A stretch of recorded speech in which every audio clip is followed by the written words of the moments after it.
Aquele que se beneficia da justiça gratuita não está isento de pagar multa se agir de má-fé no processo.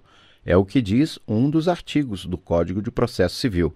Com esse entendimento, a 10ª turma do Tribunal Regional do Trabalho, em Minas Gerais, rejeitou um recurso de um trabalhador beneficiário da justiça gratuita que não se conformava com a cobrança de uma multa pela chamada litigância de má-fé, que lhe foi aplicada. O valor da multa é de 2% sobre o montante da causa. O motivo estava relacionado a uma série de recursos considerados meramente protelatórios, ou seja, apresentados com o intuito de se atrasar o andamento do processo.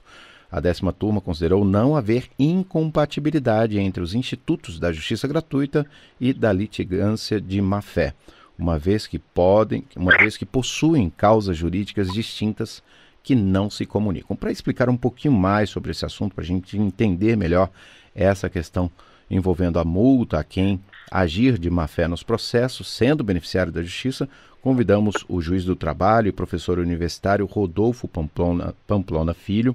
Olá, doutor, muito obrigado por aceitar o convite da entrevista. Olá, Ricardo, é um prazer estar aqui servindo à cidadania através aqui da Rádio Justiça e ter a oportunidade de esclarecer o cidadão, a cidadã, sobre as dúvidas que tem sobre diversos temas da área trabalhista.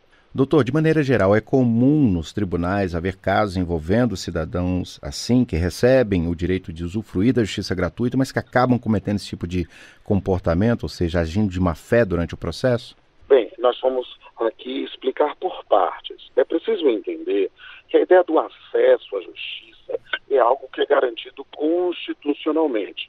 Então, todos os cidadãos, sejam trabalhadores, empregadores, têm o direito do acesso à justiça, mas eles não têm necessariamente o direito de acesso gratuito.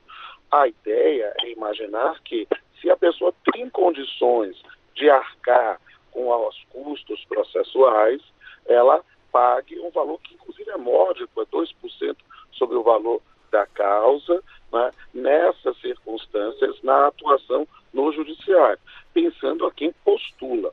Todavia, a gente não pode afastar o cidadão da defesa dos seus direitos. E por isso é que existe o Instituto da Gratuidade Judiciária, que é o quê? É justamente pensando para aqueles que não têm condições de acessar o Poder Judiciário sem prejuízo das suas próprias finanças, terem a concessão desse benefício. Acho que o trabalho é muito aberta ao cidadão e comumente tem dado a gratuidade judiciária, mesmo com algumas restrições que foram trazidas com a reforma trabalhista. Isso é a noção do acesso à justiça, e com isso a gratuidade. Todavia, o fato de todo cidadão, toda cidadã ter direito do acesso à justiça, não quer dizer que ele tem direito a litigar de má-fé, de inverter a verdade dos fatos, de entrar com recursos protelatórios. Nada disso é um direito de qualquer cidadão. Ao contrário, isso é um abuso do direito. E aí, nessas circunstâncias, verificando a ocorrência de determinadas hipóteses que possam se enquadrar nesse tipo de restrição, aí nós temos a sanção pela litigância de má-fé.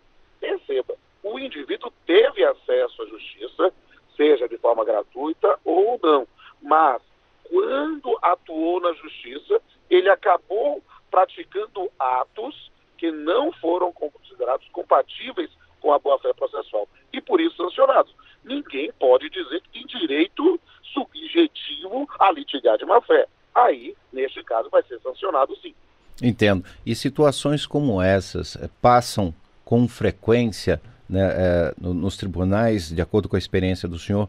Isso é algo que os tribunais têm de enfrentar diariamente? Sim, é preciso entender, como eu disse, a gratuidade é com muita frequência. A litigância de má-fé, não necessariamente, porque a ideia de que o acesso à jurisdição é algo que ele tem que garantir ao cidadão. Agora, nem todo mundo que demanda na justiça está para abusar do direito, ao contrário, está porque acredita que tem um determinado direito, vai se garantir o contraditório em relação a isso, e aí o juiz vai decidir. Não é o fato de ter postulado e não ter ganho que ele diga de má-fé, não. A questão é mais é mais grave. É uma situação que alguém inverte a verdade dos fatos, postula de maneira desnecessária ou postula de forma abusiva. Aí isso também ocorre. Claro que não ocorre todo dia, porque a ideia é que o ordinário seja que as pessoas postulem na defesa regular do seu direito. Mas quem abusar pode ser sancionado. Isso não se confunde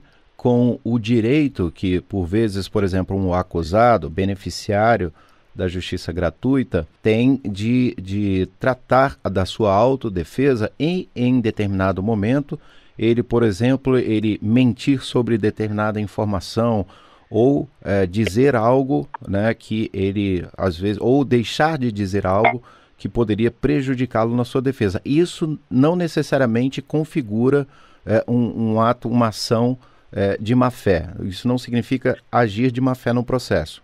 Eu estou correto nessa observação? É uma questão importantíssima a sua observação, que é a questão do direito à não autoincriminação.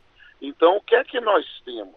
O indivíduo que omite determinadas informações, invocando aí o seu direito de não autoincriminação, ele tem o direito de que o seu silêncio não seja utilizado contra si, ou como uma confissão ou algo que seja. Mas isso é algo próprio do processo criminal. No processo civil, em que nós estamos discutindo aspectos puramente patrimoniais, as pessoas devem expor efetivamente quais são as suas versões dos fatos. E, no caso do empregador, se ele desconhecer um determinado fato, isso pode ser reconhecido como uma confissão, porque o aspecto é puramente patrimonial. É preciso entender que, se uma testemunha mente, ela incide em um tipo penal, né? O tipo do falso testemunho. Agora, se a parte mente, ela não incide no tipo penal, mas sim na litigância de má-fé. Tá certo, doutor. Eu gostaria que o senhor aproveitasse o restante para fazer as suas considerações finais sobre esse tema da nossa entrevista. Esse tema é muito importante e a Rádio Justiça presta um grande serviço ao cidadão a colocar isso em pauta. É preciso entender que nós temos que, sem sombra de dúvida, estimular que as pessoas corram atrás de seus direitos, que deduzam as suas postulações e juízo. Mas precisamos dizer que esse estímulo ao judiciário não é um estímulo à litigância de má-fé. E toda má-fé deve ser sancionada. Doutor, muito obrigado por aceitar o convite da entrevista. Tenha uma excelente semana. Uma excelente semana para todos vocês e para todos os nossos ouvintes que estão aqui aproveitando esse serviço público prestado pela Rádio Justiça.